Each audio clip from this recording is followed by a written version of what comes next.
Hi, this is Dr. Hall with Idaho Chiropractic Neurology, Eastern Idaho's only chiropractic neurology clinic.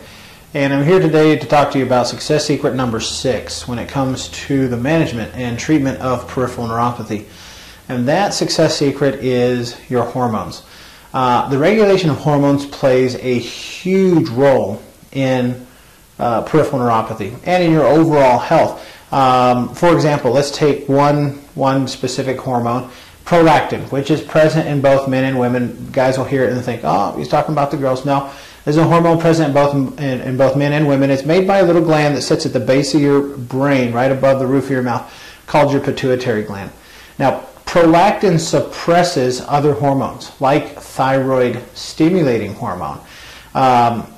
It's balanced by progesterone and dopamine, so when you start to have progesterone deficiencies or dopamine deficiencies, then that can actually cause a prolactin increase, which will then affect that TSH, which is important. That's thyroid stimulating, which affects your thyroid.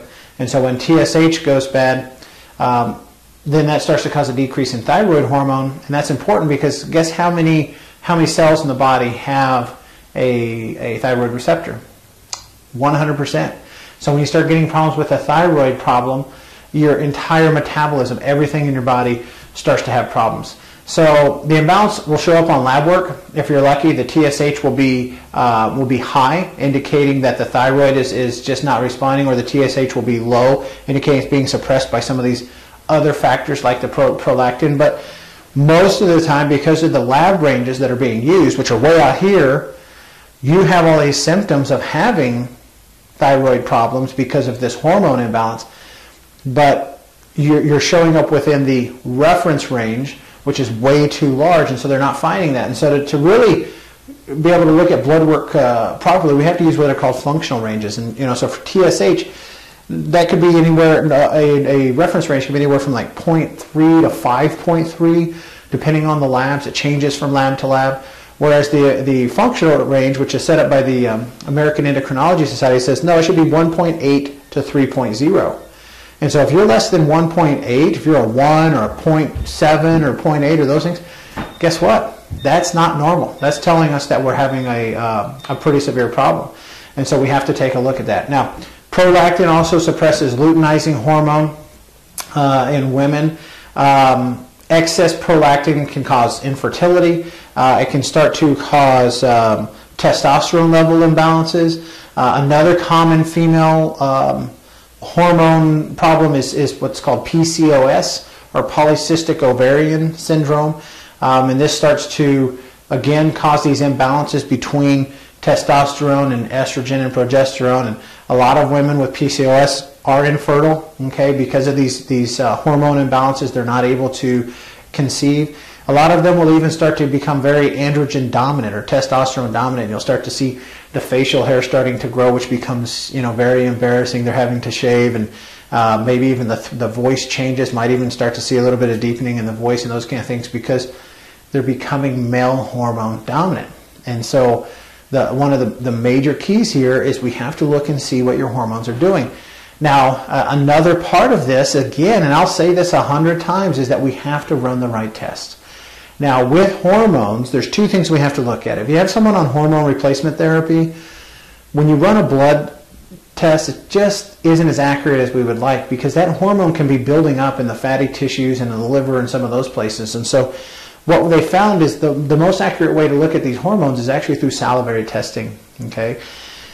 Another problem is that if you are cycling, if you are still having a regular or even an irregular menstrual cycle, if you are still cycling, what you're going to see is variations in your hormone pattern.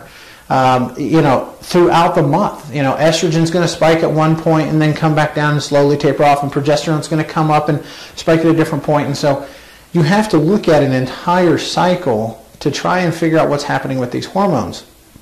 If you're taking just one sample on one day, yeah, it could be a normal range on that day, but the other 28, 30 days of the cycle, it could be completely abnormal.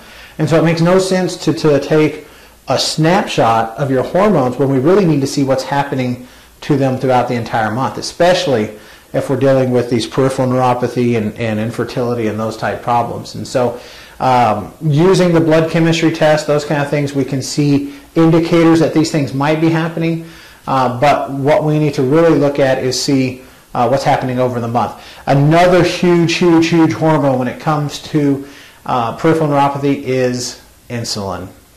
Now, insulin is a needed hormone. It's the hormone that actually takes glucose out of the bloodstream and puts it into the cells where it needs to be. And so if your insulin starts to become upregulated for a number of reasons, one of which could be another hormone called cortisol, then your receptors on the cells can start to become desensitized. And so you start to develop what's called insulin resistance. Well, that's important because guess what system in your body uses more glucose than anything else? Your nervous system. And so if you're having a peripheral neuropathy problem and you have a insulin resistance or diabetes or hypoglycemia problem, that could be perpetuating a peripheral neuropathy, and we have to address that to provide the proper fuel for your nerves to start to get this peripheral neuropathy under control.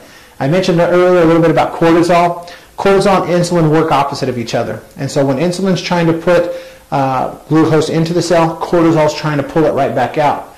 And so cortisol is your chronic stress hormone. Whether it's mental stress, physical stress, chemical stress, any of those things. You know, we call them the 3 T's, your thoughts, toxins, and traumas.